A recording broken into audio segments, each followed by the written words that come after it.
D'abord, vous remercier de l'opportunité de pouvoir m'exprimer à travers votre organe de presse. D'abord, je dirais que, comme d'habitude, la Brigade nationale des sapeurs-pompiers a mis en place un dispositif sécuritaire et sanitaire extrêmement important. Donc, bien entendu, en fonction de l'événement. Parce que, comme vous le savez, le Magal de Touba n'est plus un événement national, mais un événement international qui draine beaucoup de monde. Donc, ceci étant, comme d'accoutumé, la Brigade nationale des sapeurs-pompiers a mis en place un dispositif sécuritaire très important, comme j'ai dit tantôt, donc qui est composé de 400 gradés et sapeurs, de 60 véhicules d'intervention et de secours. Et si vous voyez bien, nous sommes échelonnés donc en 3 éléments. Voilà, d'abord à l'intérieur de la ville sainte de Touba, où nous avons des DPS, des dispositifs prévisionnels de secours. Au niveau des autoroutes, bien l'autoroute Ila Touba, donc on a quadrillé aussi tout le long de l'autoroute et tous les axes qui mènent sur Touba et ses zones d'intérêt. Donc là, vous voyez que les sapeurs-pompiers, donc tant sur le plan des secours à victimes que pour l'assistance des personnes en danger, donc le dispositif est là présent. Donc bien avant le Magal, aujourd'hui nous sommes à J-2, mais depuis J-3, J-4, donc le dispositif était déjà en place pour permettre aux populations de venir faire donc leur pèlerinage dans la quiétude, pendant le pèlerinage aussi, d'avoir une bonne couverture sécuritaire et rentrer donc calmement chez eux. C'est vraiment ce que nous souhaitons. Le bilan que nous avons donc présentement, donc à J-2, donc nous avons malheureusement un corps sans vie, donc suite à un accident de la circulation qui s'est passé vers Ndoulo, donc suite carambolage entre 3 véhicules automobiles. Mais sinon, pour nos sorties, nous sommes pratiquement à 29 sorties, donc totalisant presque 248 blessés.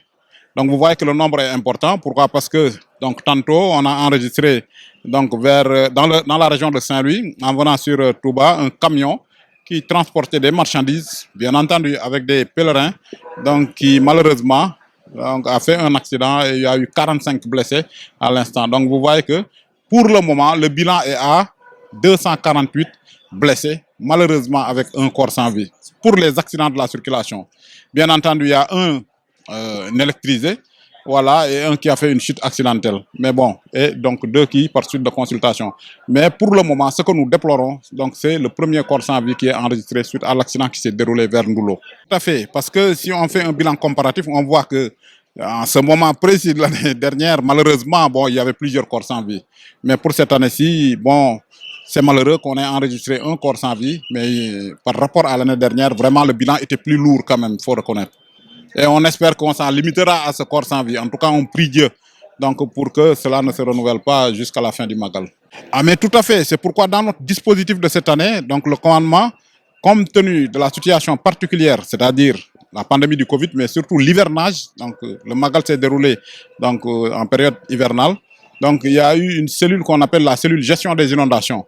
Et si vous voyez devant vous, voilà, il y a ici des motopompes flambant neuves qui sont là, donc qui sont en renfort comme ça de moyens de pompage dont dispose la caserne de Touba et qui présentement est là aussi devant vous. Vous voyez des hydrocureurs donc qui partent sur site parce qu'hier nuit donc il a plu et on a vu que certains axes n'étaient pratiquement plus praticables.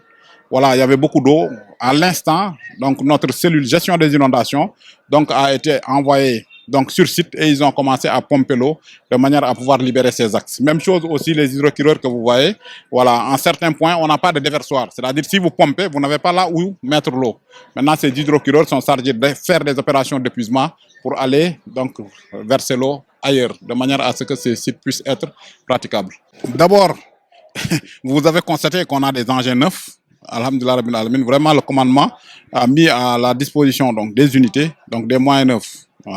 Vous n'êtes pas sans ignorer qu'il y a eu un plan d'équipement de 23 milliards de francs de l'État sénégalais donc pour la Brigade nationale des sapeurs-pompiers. Et vous avez constaté que nous avons maintenant des fourgons pompe-tonnes, donc flambant neufs, des VSR, véhicules secours routiers, flambant neufs, ainsi que des ambulances. Et même vous avez constaté qu'il y a maintenant des MIR, des motos d'intervention rapide, que vous voyez là.